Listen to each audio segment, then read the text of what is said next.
Good evening and welcome to Bulls and Bears, where we explore ASX-listed companies that are doing interesting things. I'm Matt Birney and I'm delighted to be joined in the Perth Bulls and Bears studio tonight by Alfie Germano, the Managing Director of ASX-listed company Nanollose. Good evening, Alfie. Good evening, Matt. Thanks for having us. I think it's fair to say that Nanollose is unique in that it has absolutely no peer on the ASX. The company has invented and is commercialising a new technology to make fibres that go into the manufacturing of fabrics for clothing, home furnishings and other textile products that currently doesn't exist anywhere in the world today. Believe it or not, Nanollose has worked out how to make clothing fibres by using liquids that are fermentable, such as beer, wine and even food juices.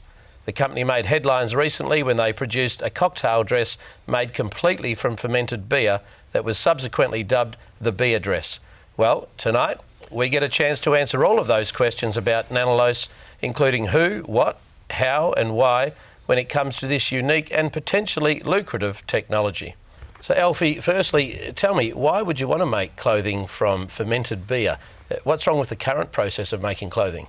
Well, we have two challenges, Matt. We use a lot of cotton and we use a lot of rayon. Rayon comes from trees. The rayon that we use is from a polymer in the tree called cellulose. We have to cut down trees, and that rayon we see in dresses and yoga pants and men's shirtings and so on, and we use a lot of it.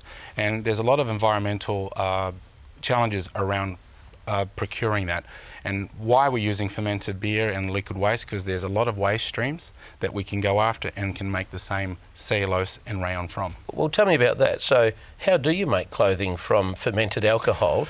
Can you give us a bit of a high-level walkthrough of the process and perhaps tell us a bit about any IP protections you might have? Sure. Well, our IP is all around the synthesizing of the microbial cellulose from fermented liquid biomass sources. So I want to start off by saying we don't take actually good beer and use it, because that would be silly, and we get a lot of flack for that. We use the beer that is either spent or has gone bad. For example, in this case, beer. And is there a lot of that? Apparently so. When we've talked to different entities and breweries and what have you, when you're making anything that's biologically driven, there are points in time where things go bad, and because nature just takes over. In some cases, it can be anything from 5 to 10% of the total brew. And in one brewery's case that we spoke to overseas, where they're a microbrew, where they brew something like 10 million litres a year, they say goodbye to 2 million litres. Those 2 million litres have to be treated to become water compliant. It goes down to the sewage farm. And so your business model is around taking that waste stream and harvesting the cellulose from it, is that correct? The first two steps of our business model is that, Matt, because they are easy and readily available feedstocks to go after. One is a food source that comes out of Southeast Asia that we have been doing a lot of our proof of concepts around. And the second one, which is on the pilot scale, is to broaden that feedstock matrix, which includes waste streams now, which is beer and fruit juices. I use the word food juices because that also encapsulates things like coconut water and also fermented products like beer and wine and so on. How do you plan to make money out of it? You said there were two principal clothing markets, cotton and rayon. I'm assuming that rayon is the market that you're interested in. Yeah. Do you know how big that market is? And as I said, how do you plan to make money out of this product? No, great question. Well, the rayon market today in 2017, soon to be 18, is approximately $10 billion globally, and it will be $16 billion globally by 2019. Just to put in perspective, 5.5 million trees are cut annually, and in the next 3 years it'll increase to 8.3 million tonnes to go annually. So there is a huge demand for rayon per se, and we believe that this is where our sweet spot is, because number one, there's a higher demand, and number two, there is an alternative. People are requesting alternatives. Brands and manufacturers are requesting alternatives, and this is where our space is. Our revenues will come from licenses, it will come from branding, it will come from royalties, and also come from milestone revenues, where we become part of a manufacturer or a brand's ecosystem by phasing things out, and will we be paid accordingly. Do you see your point of difference being that no trees would have to be cut down, in the manufacture of clothing that's made with Nanollose cellulose? Is that the point of difference that big brands will be able to advertise? Yeah, that's one very, very large thing, Matt. Yeah, big point of difference. And also too, because brands and people who are in the cellulose space are looking for alternatives and sustainable alternatives. So just the fact that we're negatively impacting trees is a huge plus.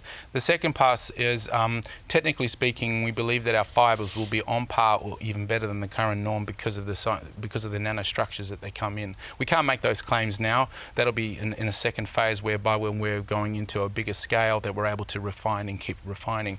So another point of difference for us is that the brands are wanting to find an edge with regards to an ecological story too. And I think that people are far more genuine today than just saying we're going to do the right thing. They really are getting down into the supply chain of what they do and wanting to be a part of it so they can positively impact it as well. So it looks like you've got some pretty interesting technology, but how do you commercialise it? What are the various stages along the way to full commercialisation? Well, part of our revenue stream is obviously to IP, put all the IP ring fencing around it, along with also the supply chain that comes with it as well. What's interesting about our technology is that we're not having to go to partners and having them to requesting them to do any more infrastructure changes or even reinvestments or retrofitting. We can simply plug into what they currently have. So it's really a case of stop using that, start doing that. So that ease of transaction in terms of the pathway to market is a lot better than some cases where we have to build new plants, build new technology, build new machinery and so on. This is a simple just stop doing this and start doing that instead. So Alfie, how does one go about inventing clothing from fermented alcohol? Was it by accident or by design? Can you tell us a bit about the backstory behind one of my it? favourite words in the English language, Matt, is serendipity, and it's because of serendipity that we've seen a phenomenal inventions in our lifetimes, and this one is exactly the same. Our founder was a winemaker at the time, decided to make a wine a certain way. I don't know exactly how this happened, but anyways, to cut a long story short, 2 weeks later when he came up and opened up the vat to see what was going on, the wine didn't turn out the way he was aiming for, and what happened is inside that the wine became inoculated by bacteria and so forth. This is how the microbial cellulose came. He took this jelly-like looking thing and decided to make a dress. He's a very creative thinker. From that, he said, let's do something else differently now, so take it and do the same thing to champagne or white wine or beer. But then the stage went, it was a wet dress to start off with and a dry dress the second time. And then through this, when you touch it and what have you, start getting this sensory feeling like this is almost like cotton. What is it? Put it under a microscope, being a scientist, put it under a microscope.